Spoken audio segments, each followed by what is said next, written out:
So this article in Republica is incredible.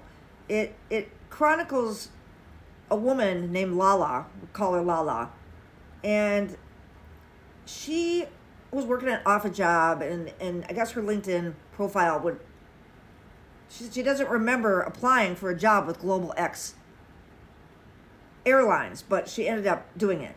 And by FAA rule, they have to have flight attendants aboard those flights, the ice flights.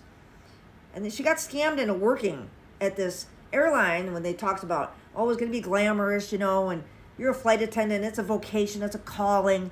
They went through standard FAA training, CPR, putting out fires, all the rest. And then they got a government contract working for ICE. And that's all they've done since. Now, this starts out with a little girl collapsing on a migrant flight with a high fever. Her oxygen saturation was at 70, which is terrible. That's how it starts off. But until that little girl collapsed, they had so far managed to escape an emergency on board one of their flights. But it's disgusting. Lala, in this interview with ProPublica, Lala and 6 other current and former Global X flight attendants provided a window into part of the deportation process that is rarely seen and little understood. For migrants who have spent months or years trying to reach this country and live here, it is the last act, the final bit of America that they may experience.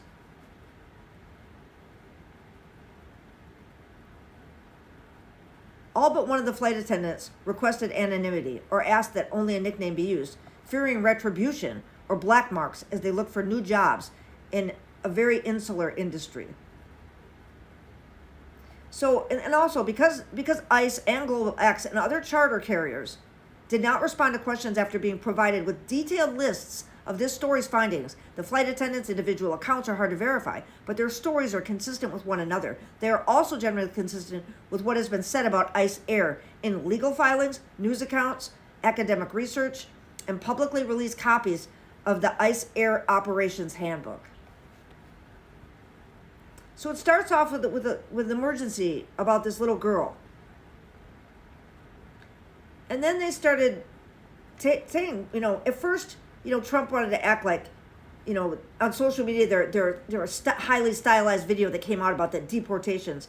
They depicted a military operation carried out with ruthless efficiency using Air Force C-17s, ICE agents in tactical vests, and soldiers in camo. The reality, though, is that 85% of the administration's removal flights, 254 flights as of March 21st, according to the advocacy group Witness at the Border, have been on charter planes. Military flights have now all but ceased. But that's what they want people to think in the public, of course. I've also seen, when this article came out in ProPublica, because I get ground news, so I get the article and then all the other papers that wrote about this same article, right? And it shows the bias leaning. And though ProPublica is right in the center, like Breitbart, their actual headline about this article was, "Stewardess Crybaby, blah, blah, blah, blah, blah." So when they got jobs at this place, they told them, you're going to get VIPs, like sports teams, rock stars, blah, blah, blah, blah, and it never happened. They signed 5-year contracts with ICE. So it goes on and it chronicles, the problems with Global X Air, the air conditioners, the toilets breaking, but they kept flying. They flushed with water bottles. But the flight attendants were most concerned about their inability to treat their passengers humanely and keep them safe. So these passengers are shackled, no matter if they're criminals or not. They're shackled with leg irons. The arms are cuffed and then shackled to the belly with a belly chain. I have been flown like this in Fed Air. It's not pleasant. But it's also like a couple of us. And then if we're on whole flights, we're not going over the water. And I believe that they can.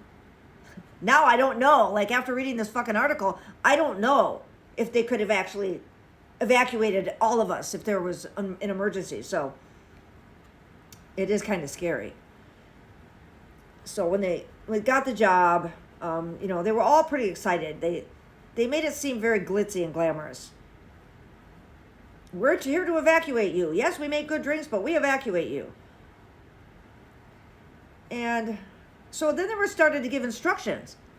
The flights had their own set of rules, which the crew members said they learned from a company policy manual or from chief flight attendants.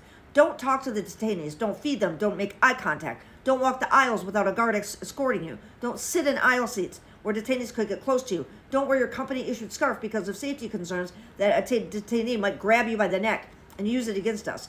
You don't do nothing, said a member of another Global X class. Just sit down in your seats and be quiet. If a detainee looked at him, he was supposed to look out the window. So Lala had been scared before her first deportation flight about violence, but she said that, if somebody wanted to say hola, she'd say hola back. She said, we're not jerks.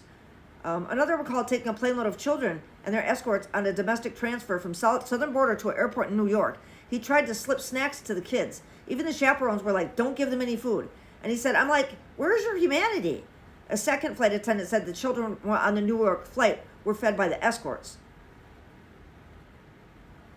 The guards often, and these are the guards, assholes, the ICE guards. The guards often asked flight attendants to heat up the food they brought from home. They asked for drinks, for ice. They treated us like we were their maids, said Akila Sisk, a former flight attendant from Texas. In their eyes, the detainees are not passengers. The passengers are the guards, and we were there for the guards. Some of the guards just thumbed their noses at FAA safety rules that the flight attendants were supposed to enforce while they were airborne. One reported a flight attendant because he asked him to sit down in the last 10 minutes. The flight attendants said that if they told the guards to fasten seatbelts during takeoff or anything, they'd get reported. And then they get an email from somebody in management. Why are you causing these guys problems? They were worried about losing the contract. Most of the migrants in these ICE airplanes have not been historically convicted criminals. ICE detainees transported by ICE aircrafts are fully restrained. They also allow for special equipment in special circumstances: spit masks, mittens, leg braces, cargo straps, and human restraint blanket.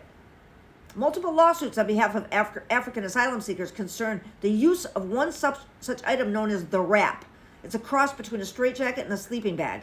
A flight attendant said detainees restrained in this device are strapped upright into their seats, or, if less compliant, lengthwise across a row of seats. Getting burritoed, I call it, the person said. Nice, huh?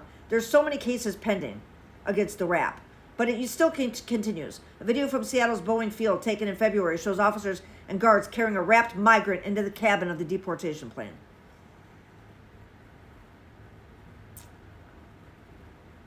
To flight attendants, the restraints seemed at odds with the FAA's 90-second rule, a decades-old manufacturing standard that says an aircraft must be built for full evacuation in 90 seconds, even with half the exits blocked. She said, I don't know, honestly, what we would do. But they do know. In one of the worst incidents, the landing gear broke. A wing caught on fire. Human rights violations up the gazoo in this place. But it was what they told them. The rare guidance some flight attendants said they received on carrying out ICE air evacuations came during briefing from pilots. What they heard, they said, was chilling and went against their training. Just get up and leave. One recalled a Global X pilot telling him, that's it, save your life first. He understood the instructions meant that evacuating detainees was not a priority. They got similar guidance from pilots. There was the normal briefing. If a fire occurs in the cabin, if we land on water, don't check on the immigrants. Just make sure that you and the guards and the people that work for the government get off. It's as if the detainees' lives were worthless.